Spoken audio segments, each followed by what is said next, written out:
Hi guys, welcome to the Fur Coat No Knickers podcast. My name is Sophie Latouche and today we have Laura Hackett, who's a fertility specialist. Her Instagram is the Fertility-Hack, and she just wants to spread awareness about fertility and how important it is for people to become educated on it. We're in 101 today. They are the sponsors of the podcast. Thank you and I hope you enjoy. Okay, hi Laura. Yeah. How are you? Good. Thank you for coming on the podcast. Thanks so much for having me. Very excited. Yeah, no, and you know, I saw you set up your page, the Fertility-Hack, on Instagram a couple of months ago. Yeah. And I really loved the idea because I could see how nervous you are. You're like, hey guys, this is Laura, this is what I'm doing. And I was like, fair play to her, like, because there's nothing out there that I've seen that informs people about fertility, and then you just kind of took well, I mean, it is weird, like, you know, the way as a nurse or whatever, any medical like person, I suppose, you know, marketing and media and all that really are not like, they're not a thing. But I found, like, I'm doing it like 5-6 years now. Okay. So what I found was the more information people had, the more sort of relaxed they could be, like, coming in. Okay. And a lot of it is like, well, my friend said this and my mom said this and my aunt said this, and everyone was getting different information. So I set it up, really nervous, not sure what to do or how to do it. Or how it was going to pan out, I'm sure. Yeah. Like, I figured I'd spent like years out, like even in a bar, and the minute people hear fertility, they're like, I don't know anything about it. Yeah. Which I think is kind of scary, because even as a midwife, I didn't know what IVF was. Okay. So like, there was a gap there of information. Okay. And when I went into fertility, I was like, whoa, this is like really not explained well. In school, it's like, don't have sex because you will get pregnant. Yeah, Do you know? And your mother will take you out. You're on your own. Yeah. And the reality of it is, maybe that might be more the case when you're 16. Okay. But like at 30, it's rarely the case. Okay. Yeah. So I suppose we'll just get into it. You mentioned there about IVF, that you didn't know what it was. I don't have a clue what it is. Okay. And most people don't. And I suppose the other part of the page, which I'm kind of aware will be a slower burner, is that I think everyone should really get to know these ideas, like what fertility actually is. Yeah. Because you do hear people be like, that's an IVF baby or something weird like that. Or a test tube baby. Or a test tube baby. IVF yeah. is? Yeah. Okay. So it's weird because it's not actually in a test tube. Yeah, so where did that even come from? Like, IVF is in vitro fertilization, right? Okay. So in vitro is like in glass, in a petri dish, basically, rather than in vivo, which is in your body. It's just a technical term. Me out. Okay. Yeah. Okay. Yeah. So what it basically is, and this is like the more extreme, it's not like most people won't have IVF, you know, but it's the kind of maximizing your chances of success at having a baby. Okay. And then as we're all older having our babies, it also can kind of be like a backup for young embryos, that if we do get pregnant with one baby, we might get to freeze a couple of embryos and you might get your whole family out of one round of IVF. Okay, can I ask a really maybe stupid question? What's an embryo? Okay. It's really interesting, isn't it? How like we're not really taught all these things. Yeah. So basically, your ovaries, you are born with your lifetime supply of eggs. Okay. And like when you're in your mom's tummy, your ovaries developed and they had all these immature eggs. And when you're born, they half. Like you lose like half of them. I know. And then when you go to puberty, you lose loads again. Okay. But in general, for your reproductive years, most people will have like plenty of these immature eggs in their ovaries. We're not 100% sure on the mechanism, but only one grows. So your brain releases, this is the cycle, the hormonal cycle. So your brain releases follicle stimulating hormone, FSH, okay? It grows one follicle. Is that hair? It's a follicle is just like a little space, basically, right? Okay. Yeah. So yeah, there are hair follicles. There's other follicles, but a follicle in your ovary is this like, your ovaries are two like little kind of little circles, let's say on scan, and in them is like honeycomb, loads of little circles with a little bit of fluid, and there's like an egg on the wall of that. Okay. And as that grows with that FSH, it kind of gathers more and more fluid. Okay. The egg pops off the wall of the the follicle, okay, into the fluid. You grow it, and then eventually as that grows, it releases estrogen. And when your brain gets the message that like we've got tons of estrogen, it releases a different hormone to make it pop. And the fluid goes into your like pelvic cavity, and the egg just like floats there, and your fallopian tubes, which are the two tubes outside, they pick up the egg. Now the sperm should be there. That's one big thing that people don't realize with fertility. Okay. They do those sticks, and when they're ovulating, they're like, let's have sex. Yeah, but you shouldn't do it that way. You should do it like the days before. Okay. As that egg is getting ready, there should be signs in your body. And when it's released and the sperm fertilizes the egg, that's an embryo. So that's when the sperm and eggs are in together. That's where we all come from. Embryo. Yeah, 2 cells. Yeah. Yeah, it's pretty cool. Why does this freak me out? Oh my God. Oh no, it is insane. Like, it's insane. So it literally goes like, day 1 of fertilization, in a normal cycle, fertilization is a 5-day process to get out into the uterus for implantation. Okay, where the embryo implants into the lining and grows for the rest of the pregnancy, essentially. Those days, it goes from literally like 2 little cells to 4 to 8 to kind of like, like 100 and then a couple of 100 when it's ready to implant. It actually grows inside the shell of the egg, and then it hatches on day 5. Like, it's pretty cool. Yeah. So we're an egg. And on day 5, we're an egg, like, like, and a sperm. We hatch, inside the body. Exactly. Or if you're in the lab, like, it's really cool. Like, our guys in the lab will show people, or we have videos sometimes online of it, where you can actually see what will be like the placenta or the afterbirth of the pregnancy, what will be the baby. Like, it's like designed in little pockets on day 5. It's insane. Yeah. Oh my God. Okay. Wow. Okay. It is really cool, isn't it? So it's essentially day 5. It is a baby. Like, it's not that it is a baby. It's got loads of work to do there, but it's got everything laid down to start on its journey. The foundations. Yeah. So if it is like, it's a boy or a girl already decided at that point. Stop. Yeah. Okay. Yeah.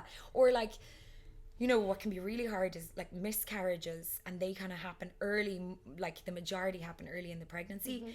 A lot of them will have like a chromosomal abnormality, and it will be from that phase. It's so advanced that in that phase it just mightn't go the way like we want it to go. We can't see that in the lab, and unfortunately, but excuse me. So then does that mean, sorry, my voice is actually going. Lads, why is my voice going? Okay.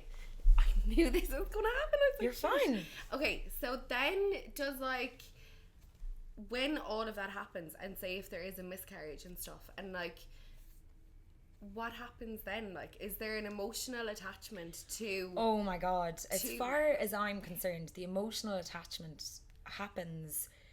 Like, it probably even happens before you ever try. Like, I'm not saying attachment to that, like, pregnancy, but when you decide to try, it's such, like, a personal, like, overwhelming, life-changing decision that fertility is, like, really intense from that very point. Yeah. I try to explain to people, like, this is a huge part of it, just even understanding the basics of it. To get pregnant, okay, for a, let's say, couple with no obvious reason why it's not happening. So she has maybe like a 28, 30 day cycle, and she gets a period every single month. In that case, I have this rule, okay, it's like, assume you're couple number 90. When you go to start this, it's going to be emotional if you don't sort of have all the information to help yourself. Yeah. So to get the first 20 out of 100 couples pregnant will be 1 month. Okay? What do you mean? So if you had 100 couples, to get 20 pregnant, they will just try 1 month. Okay. To get 50 of the 100, so half of them pregnant, takes 6 months. And to get 90 out of 100 couples pregnant takes a year. And that is normal fertility. Are you serious? No one should be worried or freaking out if they're trying for 7 months. But you will be upset. Okay. And that's the emotional part. So then you can only imagine, like, you've been trying so long and everything's, or if you had treatment or anything, and then you get pregnant, and then you have a miscarriage. It's the most devastating thing. It's so private. Of course. People don't get that much support. Do a lot of people kind of keep that to themselves? If They keep it to themselves. And stuff. Fertility seems to be this kind of place where people like almost blame themselves. Like they blame themselves for everything they ask. Like, did I do something? Can't do this. Is it me? What did I do? Did I eat something? And you're like, no. The problem is when we don't share it with each other, it feels like when it happens to you, you're the only person it's happened to. Yeah. So I really am like a real big advocate for like sharing and talking through like fertility with not everyone, because you don't need everyone's opinion, obviously, like everything else. I wouldn't recommend it in work and anything else. So, but to find like your person that will just listen to you and be there for you and support you through what you choose to do, because some people will decide treatment's not for them, or you know, they can't do it anymore. Some people will decide to go again and again, and you just need someone in your corner to just listen. And so at what point does somebody come to you? Is it like pre-planning? Like, is there people that might have, I suppose, anxiety around pregnancy, so they come to you before there is or isn't problems? Yeah, well, for us anyway, like with Waterstone Clinic, we have different like types of, I suppose, services. Okay. And fertility checks are one of ours. Okay. Where even people who come in and are trying for a year, we might say, listen, try another little while. There's no reason it's not working and you might get pregnant. You know, but for a year and it not happen, and then it'll happen after 14 months. Okay. And other people you might find a reason. But fertility checks for me, as someone like in my 30s, you know, I will probably be proactive in the approach. Okay. I don't think people need to panic or freak out or anything, but there are some blood tests you can get done. A guy can have his sample tested. It's called a semen analysis, just to check if the parameters are normal. And no one should tell you at that point, oh, you definitely need treatment. You should always try to get pregnant before anything, but you can come before you try to get pregnant. And what are those blood tests? Like, what are they? They're pretty simple. For women, we get them done day 2, 3, or 4 of our cycle when we're not on hormones, let's say. And what it's testing is how hard does that FSH, the pituitary, have to work to be released into the bloodstream. So it's kind of that, how high is your estrogen and a few others like that. And your thyroid is so important. Are you serious? It's so important. So you want to have that under like the strictest control. That's the gland. Why? It's the gland that it regulates our cell division. Okay. Right? Yeah. So if it's a bit slow acting and we're trying to develop an embryo in our... It's not gonna... It might increase your risk of a miscarriage. Okay. So we do recommend like certain values that it's down, and maybe like, you know, what else? If you weren't rubella immune, you might want to get the vaccine. If there's anything else going on in the background, the major one is the anti-Müllerian hormone. It's just a simple blood test. Okay. It can be done at any time in your cycle. And what it does is it tells you how many of those little follicles do you have per cycle, roughly. So everyone will be different. Know your chances of getting... Yeah, it's actually quite complicated, right? Yeah. Fertility, that's why I'm like, try first. Okay. You can find out to be proactive, but like, even with some findings, you might go home and have intercourse and make a baby, you know? Yeah. So AMH is important for if you aren't getting pregnant. Okay. How likely is IVF to work? And the lower your AMH is, the less likely it is to work. Okay. So it matters. So if it was quite low, would you say to somebody, you can try IVF, but... it might not work? Are you very transparent in that sense? Oh, for sure. Yeah, you wouldn't give anyone... Yeah. So, like I was saying, the Waterstone Clinic is Irish owned, and we work with a husband and wife. You know, like they're the owners. So it makes it, for us anyway, and I can't really speak on another clinic, I've never worked in one, but it makes us super upfront. I mean... there's no fooling, there's no whatever. It's literally like a family trying to help people have their families, and we all work there like years and years, and everyone gets on, like we're friends. Do you know what I mean? So when you start from that approach, yes, you're very upfront with people. If they have a low AMH, it does not mean they won't have a baby. It just means that IVF is less likely to work or mightn't work, mightn't be a value for your money. You might try something else. So there's alternative treatments to IVF. Oh, for sure. Like 100%. There are so many different ones. That just seems to be the one that like the media jumps on or loves or whatever. And it is the most successful. Okay. And it's not as scary as it's made out to be. Like the major comment is, everyone hates injections obviously, but the major comment is that IVF is not as bad as they were expecting it to be, let's say. But there's other things. So like you have to ovulate, right? To have to get pregnant. Period, no, so you ovulate 2 weeks before. Awful, aren't Nobody knows this stuff. It's it's really fair enough. Like so your cycle is basically follicle stimulating hormone to grow the follicle. The follicle releases estrogen. When you've loads of estrogen, you ovulate. So that's when the egg is released. Without that, you can't get pregnant. Okay. And then just as an interesting side note, it's only about 12 to 24 hours that the egg can be fertilized. That's your chances in a month. Stop. Yeah, it's interesting, so isn't if you have a one night stand and like your chances of ending up pregnant were low. Oh my god. Wow. Okay. Yeah, so like, but sorry, it happens. Yeah, so let's be really careful on this. Like, I'm not recommending like, contraception and have your one night stand. Your chances are really low. Seriously, it's not gonna happen. It could very much happen. Okay. Sorry. So this is not a contraception lecture at all. I'm coming from the opposite end. Yeah. But like, if you don't ovulate, so like that's a big one. Loads of people say don't have regular cycles. They might have like 2 periods in a year. Wow. They need ovulation induction.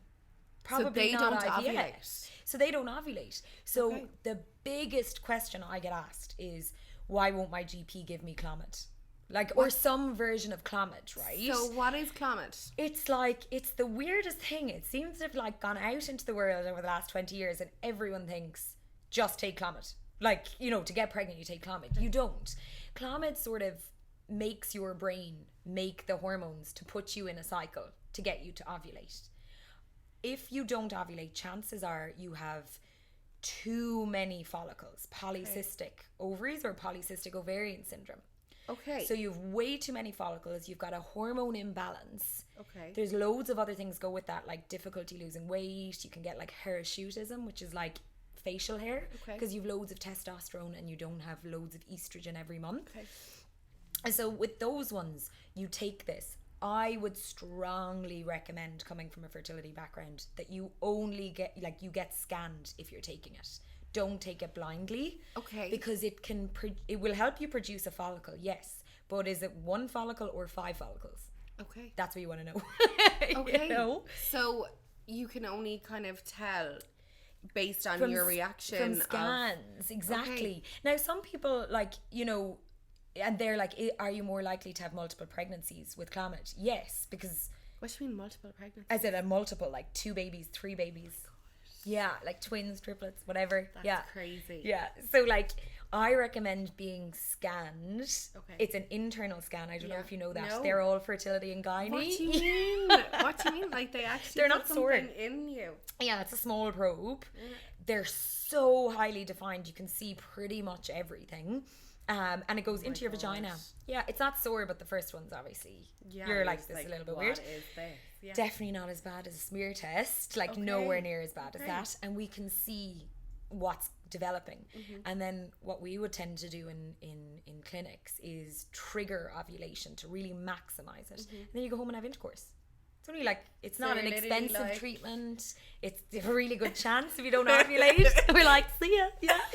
Enjoy. Yeah, but it's great because it's like so private, like, do you know? That is so cool. Yeah, but it doesn't work for someone who has a 28-day cycle and has been trying for a year. That's where people get confused. So it's for the different issues. It's for a reason. Exactly. But it's great because it gives those people who might have only, if you have 2 periods a year, that means you've ovulated twice in that year. That's crazy. And like, is that a bad thing, or is it just...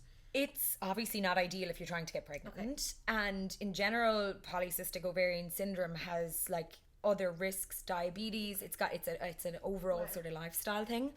I think unfortunately it mightn't be taken as seriously in general life as it would be like for fertility, but it's a positive in the sense of you've got loads of eggs and you've got a good chance of having a baby with some sort of support. Yeah. Do you know? For those then that do ovulate that are having regular cycles, you can do something like IUI.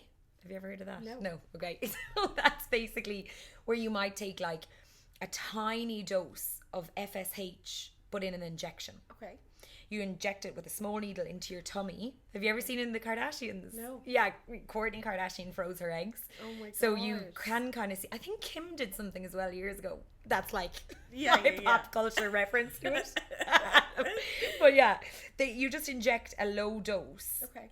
Like every evening, let's say. And you have a scan sort of day 9, day 11, somewhere around there. When the follicle is big enough, or 2 follicles are big enough, depending, we trigger ovulation, and then the next day you would have the IUI procedure where they will get the sperm sample from the male partner, wash and purify it, right? So you just have the best sperm cells, and you put it through the cervix. Sperm. The best sperm, and it goes through the cervix into the uterus. It's not that sore. It's kind of like a smear test. It's injected into the uterus, and the sperm have got like this massive like boost. Like, you know, they're ready to go, like and then they get up into the tubes and they wait for the egg, and hopefully you get pregnant. That really increases your chances if you do ovulate regularly yourself. Do you know what I mean? Okay. Yeah. So I'm coming from, I suppose, the point of view that I don't have any plans to have kids. I don't think I want them, but I know there's like Vicky Patterson or something. She was from did you see the Geordie post she Shore? put up? Yeah. No. So she went, I think, to like speak about fertility to somebody, and she put up this big post, and she was like really emotional in it and said like, you know, all of the partying I did, all of the things that I did in my younger years have now led me to, I don't think she's infertile, but have led to problems with her fertility. And she was like, I never wanted to have kids. If I'd known that younger, I would have done something about it then. So prevention, or I suppose preserving your chances, what would the option be there? Would that be freezing your eggs? It is. Well, yeah, it is, depending on, I suppose, each person's situation. There's different ways of preserving it. With her, I'm not too sure what she could be talking about. Okay. And I'm not talking about Vicky. I don't even know her name. Like, I don't know whatever her name is. But like, okay, we are born with our eggs, and men produce new sperm every 90-ish days, more or less. Okay. So that's why our fertility and our like age and that is way, way, way, way more important than the men. Really? But also, the human egg is like, it is the business. The sperm has the job to get there, but a human egg is 10 times the size of the sperm. Really? You know what I mean? Oh. We produce one in the month, and like it takes our whole lives to develop it, let's say, for in your reproductive years. Men do it every 90 days. Like there's a lot of like sperm that are not normal, and they might have normal like shape or motility or whatever, like so it is a lot more advanced. I'm not sure what you've been told, but for everyone anyway, age is just not our friend, like on the female side. So egg freezing is a really good idea, but it's not an ideal situation, let's say. Why? So I recommend it if you're anyway worried. It's like, you know, it's a few €1,000. It might be like 3,000 to do one cycle and freeze the eggs. But of course, it's brilliant if you wait another 10 years and then you decide, oh, I really want a baby, and you can get a baby out of these eggs. And what's the process with that in 10 years? Oh, well, that's easy. Do they put it into you and then you have the baby? No, so it's you have IVF essentially. I'm so terrible. No, not at all. Like, I know nothing about it. So what they do is the same as IVF. They give you these injections to grow all the follicles. Okay, so maybe like you get like 15 follicles, and then they cryopreserve them. they freeze them, okay? And then in 10 years when you come back, after trying yourself to have a baby, if you decide, or you might decide, you know, my risk of miscarriage is less with those frozen eggs than at my current age, whatever that would be. You thaw them, you put them with your partner's sperm, or some people do it and have a sperm donor. Okay, so how do you put it with it? Like, you don't just put it out into no, just pour it out. Yeah. Actually, I guess that a million miles. What you do is you have a little petri dish, and like culture media, like for it to grow in, and you pop the eggs in each, and then you literally just have your best moving swimming sperm cells, like they're like centrifuged everything, so you just have the best, and there's a tiny amount, but it'll still be hundreds of thousands. And you'll just drop the sperm cells in on top of the eggs, and they'll fight it out to like get into the egg like they would normally. Fight it out.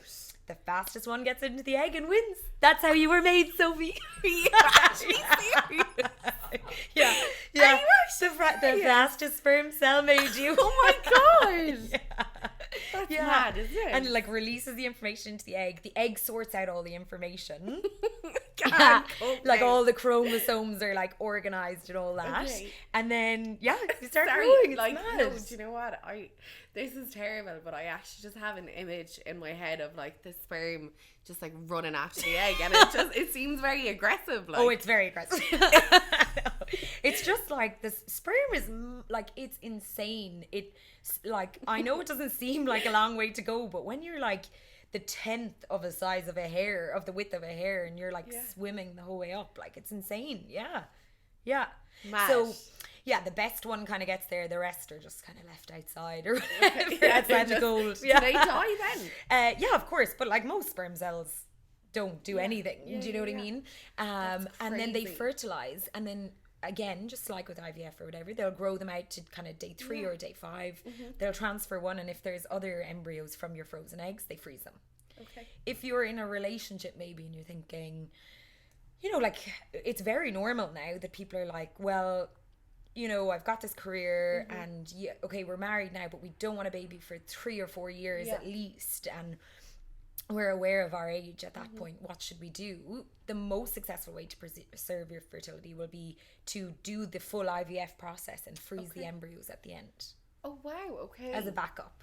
Yeah. So you have the fertilization. Yeah, and then in a few years you can use those. Okay. Yeah. So that's kind of what you'd recommend more so. Well, I mean, it's just more successful. I do think I'm always careful with saying I recommend because it's a choice for everyone too, and everyone will like feel comfortable or not comfortable or whatever with different kind of versions of treatment. But yeah, I mean, it's the most successful if you want to put it that way. Yeah. Wow. Okay. Well, you've literally blown my mind because I knew none of this. Yeah, it's pretty cool. It is. Yeah. So you put up a question box on your Instagram, and we'll go through some of the questions because I'm sure the people that asked would probably want to know and like have us dip in on them. So it was, what surprised you with fertility? I think what surprised me the most when I first got into it, because like when you're a midwife, everyone's pregnant. Yeah. Do you know? And you are aware as a midwife of miscarriage, like, and that it isn't that rare, even though no one talks about it. Yeah.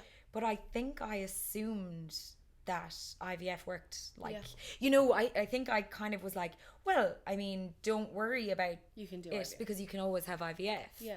And then you realize that like for a lot of people, IVF unfortunately doesn't work. Yeah. Yeah, and that it's not this foolproof thing, and it shouldn't be in your plan to wait till you're like. It's when I suppose when it doesn't happen for you. It's a brilliant like medical intervention, but you can't just assume that something like that's going to work. Yeah, that was a big one for me, or any of the fertility treatments. I think I assumed that someone could just fix it, like magic. What happens when somebody just can't have children? What is like there are options, but they're I suppose it's different depending on what it is. Like fertility is actually really, really, really complex. Like there's so many different sort of variations of it. So let's say you have a problem with the lining of your womb, or you've no uterus, but you do have ovaries. Then you create an embryo and a surrogate carries it for you. Okay. In other situations, maybe you go into premature menopause, so you have no eggs left, and then maybe you have an egg donor, or maybe just, you know, your age, or there's some like reason why you and what won't. if like the male, you can have there, and yeah, that's one I think is really can't, interesting as well. In Waterstone Clinic, but in most clinics around the world, what they will tell couples is that a third of their clients are female factor, a third is male factor, and a third is both or unexplained, which means it's kind of 50-50. You know what I mean?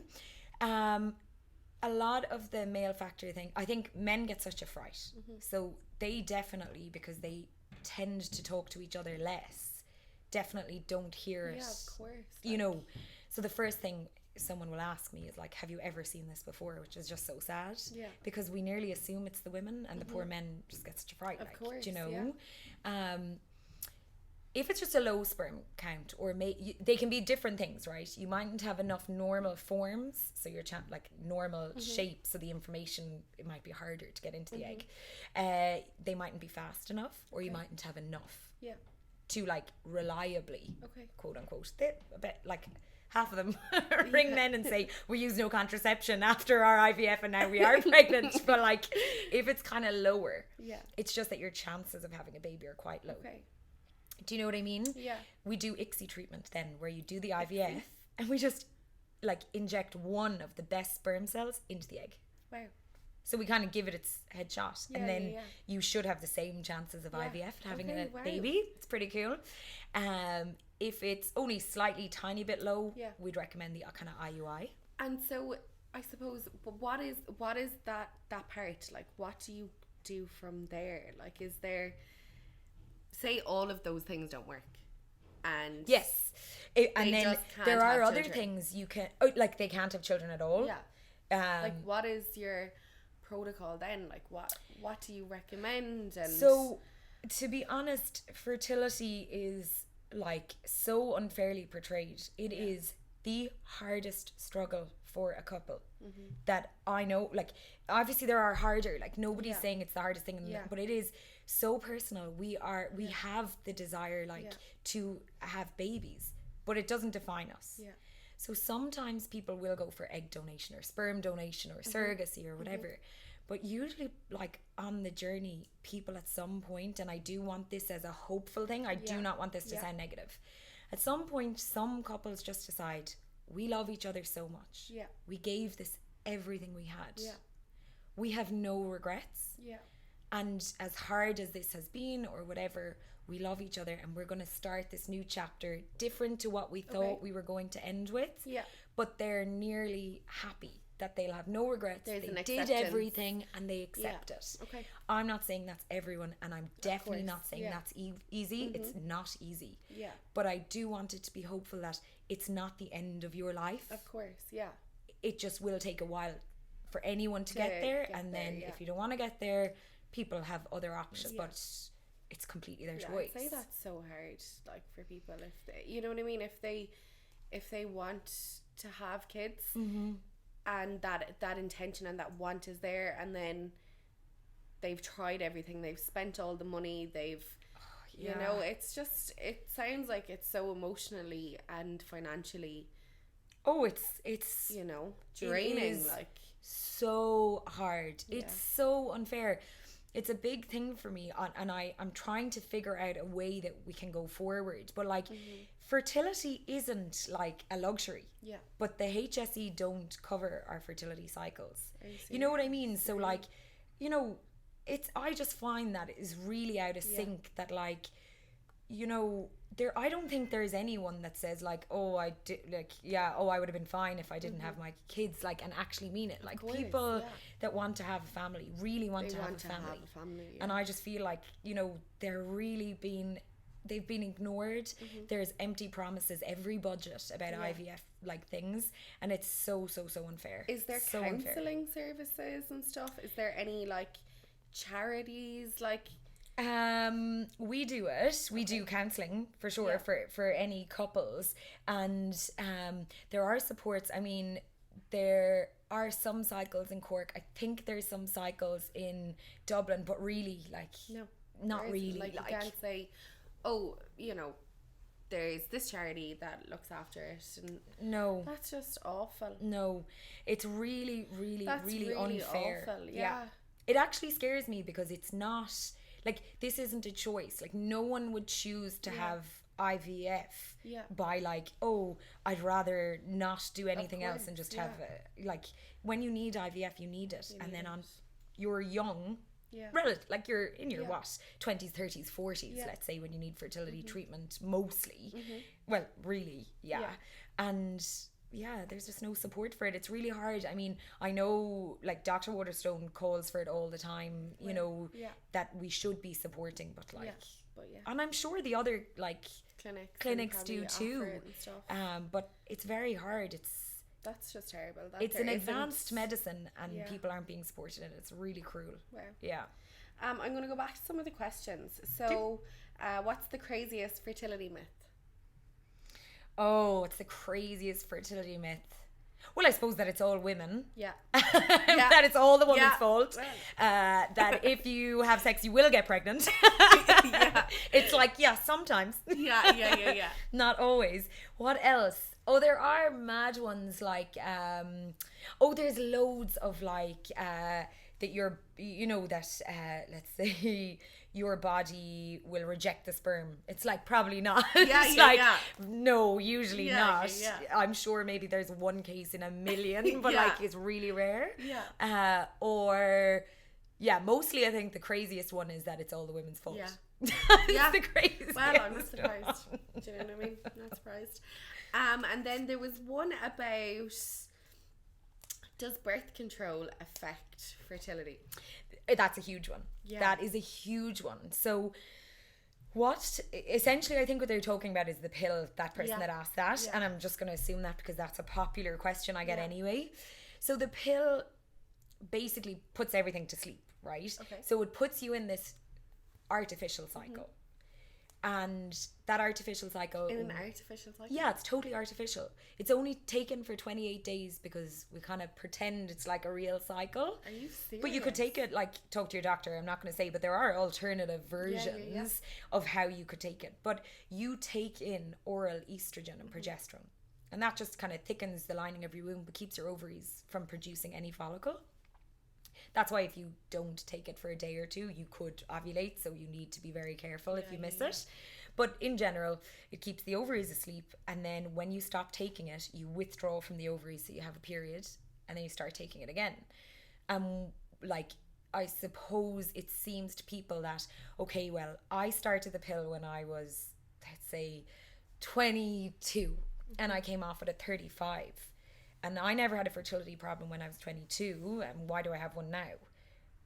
But it's not the medication, it's the time that passed. Okay. Your egg quality will be, your eggs are subjected to everything you live and do as, like, women, which means our eggs at 35 are not the same as 21. Course, it wasn't the pill that damaged your fertility.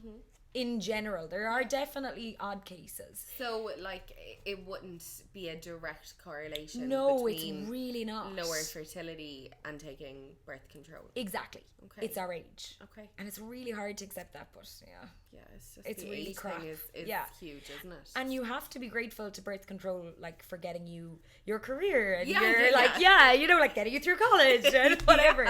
But you need to, on the other side, kind of, I suppose we need to start talking honestly about fertility and explaining to people that, like, it's worth thinking about. If you never want to have a baby, okay, like, it's no big deal. Exactly, but if you do, I don't mean to put pressure on people who are single and already under pressure or whatever. Do you know what I mean? But get a boyfriend quick now. Get him in the bed. Get him in the sack. Have that intercourse. But I just want people to know this, to make informed decisions, because I think I can deal with anything once I have the truth. Well, like you did say when you started the page that you wanted it to be for prevention rather than for cure. Yeah, exactly. So, like, I think it's really good that you are spreading that awareness, because I would have never questioned anything about fertility. I didn't even know what an embryo was, or I didn't know what anything was. I know. So, you know, you've educated me today, like, so I'm sure you're educating people every single day on your page, like, you know. And so if people wanted to find you, I am at the Fertility-Hack. Okay. It's my Instagram page. Is it all just one word? Yeah, all one word. It's just like one tag. Or obviously I'm in Waterstone Clinic. Yeah. And like we do explain things to people if they do call up. Like it's probably one of my favorite parts like of the approach is when people do call up, we explain like everything to them. So I'm happy to talk to people and just go through like these are the tests, whatever, go through everything and kind of help them. There's often times when people come in for tests and you just say something simple like, you know, to have intercourse before ovulation than after, and they ring you a few months later and they're like, pregnant. Yeah, it's so cute. So fab. Yeah. So Waterstone Clinic or the Fertility-Hack. Is there anything that you want to like leave it on? Is there any message that you want to put out there to anyone that might be struggling? Because I assume the people that will watch this will probably be people that have been affected by it. I think you don't realize how everybody in your life is affected by this. Okay. It's 1 in 5 couples in Ireland. Wow. Yeah. So it might be your niece, your sister, your sister-in-law, your friend, your cousin. They mightn't talk to you about it. So becoming a little bit more informed and being careful with your opinions is it is important. And for those that are going through it, you're not alone. You are not alone. There is a great support network out there. Don't be afraid. A huge thing about like the public part of it is I think everyone should get informed about fertility so that those that need to access the information don't feel vulnerable following something like the Fertility-Hack. If everyone follows it, like not follow that, but you know what I mean? No, follow me. No, but I mean what I mean is like the more we accept that this is a normal part of all of our lives and we're all affected by it. Like how good a mood do you think you're going to be in if you're trying to have a baby and it's not working and you're spending a lot of money? You need support. I need to know you and understand that you need support. And I think that's what I'd like to leave people with is education around this. Like this is a lifestyle topic that is being hidden at the moment, and being aware of it and supporting each other is going to be key.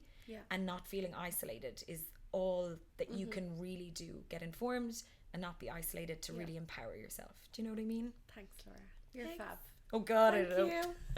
Thanks.